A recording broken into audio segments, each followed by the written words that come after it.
ನಮಸ್ಕಾರ ಕರ್ನಾಟಕ. ನಾನು ಒಂಟಿ ಸಲಗ. ರಾಜಕೀಯ ದೊಂಬರಾಟವನ್ನು ನೋಡಿ ಕರ್ನಾಟಕ ಜನ ಬೆಚ್ಚಿ ಬೀಳ್ತಿದೆ. ದಯವಿಟ್ಟು ಕರ್ನಾಟಕ ಜನತೆಯ ಈ ಆಶೋತ್ತರಗಳನ್ನು ಗಮನಿಸಬೇಕಾಗುತ್ತದೆ. ಖಂಡಿತವಾಗಿ ತಾವು ಈ ವಿಚಾರವನ್ನು ಗಮನದಲ್ಲಿಟ್ಟುಕೊಳ್ಳಿ. ಡಿ.ಕೆ. ಶಿವಕುಮಾರ್, ಸಿದ್ದರಾಮಯ್ಯ ಅವರು ಬ್ರೇಕ್ಫಾಸ್ಟ್ ಮೀಟಿಂಗ್ ನಡೆದಿದೆ. ದೆಹಲಿಯ ಹೈಕಮಾಂಡ್ ಒಮ್ಮತ ನಿರ್ಧಾರವನ್ನು ಮಾಡಿ ಅಂತ ಹೇಳ್ತಿದ್ದಾರೆ. ನಿರ್ಧಾರಕ್ಕೆ ಬಂದ ಈಗ ಕೆಲವೇ ಕ್ಷಣಗಳಲ್ಲಿ ಸುದ್ದಿಗೋಷ್ಠಿ ನಡೆಯುತ್ತದೆ. ಮೋಸ್ಟ್ಲಿ ಡೆಲ್ಲಿಗೆ ಹೋಗಬಹುದು ಇಬ್ಬರುವೆ. ಅಲ್ಲಿ ಹೈಕಮಾಂಡ್ ತೀರ್ಮಾನ ಆಗಬಹುದು. ಏಕೆಂದರೆ ಹಿಂದೆ ಸದಾನಂದ ಗೌಡ ರಾಜೀನಾಮೆ ಕೊಡಬೇಕಾದ್ರೂ ಇದೇ ಆಟ ಆಡಿದ್ರು. ಇವರು ನಾಚಿಕೆ ಆಗಲ್ಲ. ಕುಮಾರಸ್ವಾಮಿ ಯಡಿಯೂರಪ್ಪನಿಗೆ ಮಾತು ತಪ್ಪಿ ವಚನ ಭ್ರಷ್ಟ ಆದ್ರು. ಈಗ ದೊಡ್ಡದಾಗಿ ಹೇಳಕ್ ಬಂದಾರೆ ಕುಮಾರಸ್ವಾಮಿ ಅವರು. ಖಂಡಿತವಾಗಿ ಹೇಳ್ತೀನಿ, ಕರ್ನಾಟಕ ಜನ ಮುಗ್ಧರು ಮೂರ್ಖರಾಗಬೇಡಿ. ಏಕೆಂದರೆ ನೀವು ಮಾಡುವ ಈ ಕೆಲಸಗಳು ಜನಗಳಿಗೆ ಮುಜುಗರ ತರ್ತಿದ್ದಾವೆ. ನೀವು ಅರ್ಥ ಮಾಡ್ಕೊಳ್ಳಿ. ಎಚ್.ಡಿ. ಕುಮಾರಸ್ವಾಮಿ ಅವರೇ, ಈಗ ನೀವು ವೇದವಾಕ್ಯ ಹೇಳಬೇಡಿ. ನೀವು ಯಡಿಯೂರಪ್ಪ ಇದ್ದಾಗ ನೀವು ಕೊಟ್ರ್ಯಾ? ನೀವು ಅಷ್ಟೇ. ಈಗ ದೊಡ್ಡದಾಗಿ ಹೇಳಬೇಡಿ. ನಿಮ್ಮ JDS ನೆಲ ಕಚ್ಚೋಗಿದೆ ಸ್ವಾಮಿ, ನೆಲ ಕಚ್ಚೋಗಿದೆ. ಏನೋ ಮೋದಿ ಮುಖಾಂತರ ನೀವು ಕೇಂದ್ರ ಸಚಿವರಾಗಿದ್ದೀರಿ. ಅದಕ್ಕೋಸ್ಕರ ದಯವಿಟ್ಟು ಹೇಳ್ತೀನಿ, ಕರ್ನಾಟಕದಲ್ಲಿ ನಮ್ಮ ಡಿ.ಕೆ. ಶಿವಕುಮಾರ್ ಸಾಹೇಬರು ಮುಖ್ಯಮಂತ್ರಿ ಆಗಲೇಬೇಕು.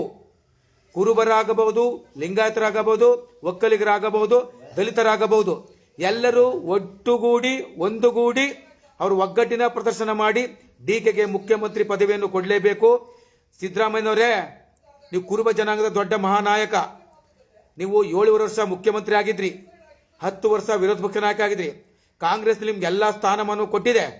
ಆದರೆ ಡಿ.ಕೆ. ಶಿವಕುಮಾರ್ ಅವರು ತನ್ನ ಸರ್ವಸ್ವವನ್ನು ತ್ಯಾಗ ಮಾಡಿ ಕಾಂಗ್ರೆಸ್ ಪಕ್ಷವನ್ನು ನನ್ನ ಎತ್ತ ತಾಯಿಯ ತಂದುಕೊಂಡು ನಿಮಗೆ ಹೈಕಮಾಂಡ್ ಹೇಳಿದ ಮಾತಿಗೆ ನಿಮಗೆ ಬೆಲೆ ಕೊಟ್ಟು ನಿಮಗೆ ಮುಖ್ಯಮಂತ್ರಿ ಪದವಿಯನ್ನು ಹೈಕಮಾಂಡ್ನಿಂದ ನಿಮಗೆ ಕೊಡಿಸಿದ್ರು. ನೀವು ಅರ್ಥ ಮಾಡ್ಕೊಳ್ಳಿ ಸಿದ್ದರಾಮಯ್ಯ ಅವರೇ.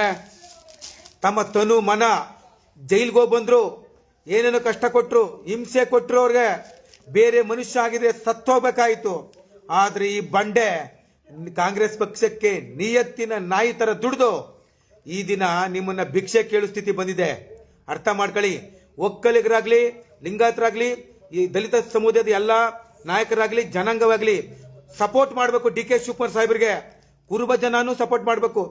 ಏಕೆಂದರೆ ಕರ್ನಾಟಕದಲ್ಲಿ ಕಾಂಗ್ರೆಸ್ ಸರ್ಕಾರ ಅಧಿಕಾರಕ್ಕೆ ಬರಬೇಕಾದರೆ ಅವರ ಶ್ರಮ, ಅವರು ಬೆವರನ್ನು ರಕ್ತ ಸುರಿಸಿ ಪಕ್ಷಕ್ಕೆ ತಮ್ಮ ದೇಹವನ್ನು ತ್ಯಾಗ ಮಾಡಿದ್ದಾರೆ. ಇದನ್ನ ಅರ್ಥ ಮಾಡ್ಕೋಬೇಕು ಸಿದ್ದರಾಮಯ್ಯ ಅವರೇ. ನೀವು ಬೆಳಗಾಮಲ್ಲಿ ಅಧಿವೇಶನ ಮುಗಿದ ಮೇಲೆ ಕೊಡ್ತಿರೋ, ಇವಾಗ ಕೊಡ್ತಿರೋ? ಈಗ ನೀವು ಮೀಡಿಯಾದ ಮುಂದೆ ಘಂಟಾಘೋಷವಾಗಿ ಶ್ರೀಮಾನ್ ಡಿ.ಕೆ. ಶಿವಕುಮಾರ್ ಅವರು ಮುಖ್ಯಮಂತ್ರಿ ಆಗುವುದಕ್ಕೆ ನನಗೆ ಒಪ್ಪಿಗೆ ಇದೆ ಎಂದು ಸಹಮತವನ್ನು ವ್ಯಕ್ತಪಡಿಸಬೇಕೆಂದು ಈ ಮೂಲಕ ಕರ್ನಾಟಕದ ಎಲ್ಲ ಜನಾಂಗದ ಮುಖಾಂತರ ನಾನು ಒಂಟಿ ಸಲಗ ನಂಜುಂಡಸ್ವಾಮಿ ಸಿದ್ದರಾಮಯ್ಯ ಅವರಿಗೆ ಮನವಿ ಮಾಡ್ತೀನಿ. ಡಿ.ಕೆ. ಶಿವಕುಮಾರ್ ಎಂತ ವಿರೋಧಿಗಳಿದ್ರು, ಎಂತ ಅವಿವೇಕಿಗಳಿದ್ರು, ಎಂತ ಉಗ್ರಗಾಮಿಗಳಿದ್ರು, ಡಿ.ಕೆ. ಶಿವಕುಮಾರ್ ಅವರು ಸಿಎಂ ಆಗಲೇಬೇಕು, ಮುಖ್ಯಮಂತ್ರಿ ಆಗಲೇಬೇಕು. ಆಗಿ ಅವರು ಕರ್ನಾಟಕ ಜನರ ಸೇವೆ ಮಾಡಬೇಕಂತ ಈ ಮೂಲಕ ಕಳಕಳೆಯ ಮನವಿ ಮಾಡ್ತೀನಿ. ನಾನು ಕಾಂಗ್ರೆಸ್ ಪಕ್ಷದ ಏಜೆಂಟ್ ಅಲ್ಲ, ನಾನು ಕಟ್ಟ ಬಿಜೆಪಿಯವನು.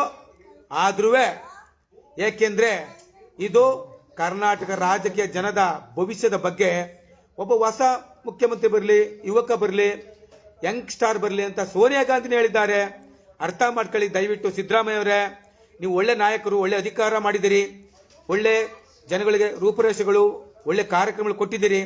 ಇನ್ನೊಂದು ಒಕ್ಕಲಿಗ ಸ್ವಾಮೀಜಿ ಬಗ್ಗೆ ನಿಮ್ಮ ಮಗ ಯತೀಂದ್ರ ಅವರು ಮಾತಾಡಿರೋದು ತುಂಬಾ ಶುದ್ಧ ತಪ್ಪು. ಆ ಸ್ವಾಮೀಜಿ ಹತ್ರ ಈ ಯತೀಂದ್ರ ಅವರೇ ಕ್ಷಮೆ ಕೇಳಬೇಕು. ಹುಷಾರ್, ನೀವು ಒಂದು ಜನಾಂಗದ ಮುಖ್ಯಮಂತ್ರಿ ಅವರ ಮಗ, ನೀವು ಅರ್ಥ ಮಾಡ್ಕೊಳ್ಳಿ. ಆದ್ರೆ ಒಕ್ಕಲಿಗ ಜನಾಂಗದ ಮುಖಂಡ ಡಿ.ಕೆ. ಶಿವಕುಮಾರ್ ಅಲ್ವಾ, ಅವರು ಹೋರಾಟ ಮಾಡಿಲ್ವಾ? ಅವ್ರ ಎಕ್ಸ್ಪೀರಿಯನ್ಸ್ ಎಷ್ಟಿದೆ ಯೋಚನೆ ಮಾಡಿ. ಅವ್ರ ಮೂಲ, ಅವರ ಶಕ್ತಿ, ಅವರ ಬೆವರು, ಅವ್ರ ರಕ್ತ ಎಲ್ಲ ಕಾಂಗ್ರೆಸ್ ರಕ್ತ ಹರಿತದೆ ಅವ್ರಿಗೆ.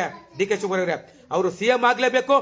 ಯಾರು ಏನೇ ಮಾಡಿದ್ರು ಕರ್ನಾಟಕದಲ್ಲಿ ಡಿ ಕೆ ಶಿವಕುಮಾರ್ ಸಿಎಂ ಆಗಿ ಆಗ್ತಾರೆ ಅಂತ ಈ ಮೂಲಕ ನಾನು ಹೇಳ್ತಾ ನನ್ನ ಮಾತ ಮುಗಿಸ್ತೀನಿ. ನಾನು ಒಂಟಿ ಸಲಗ ಸಲಗ ಸಲಗ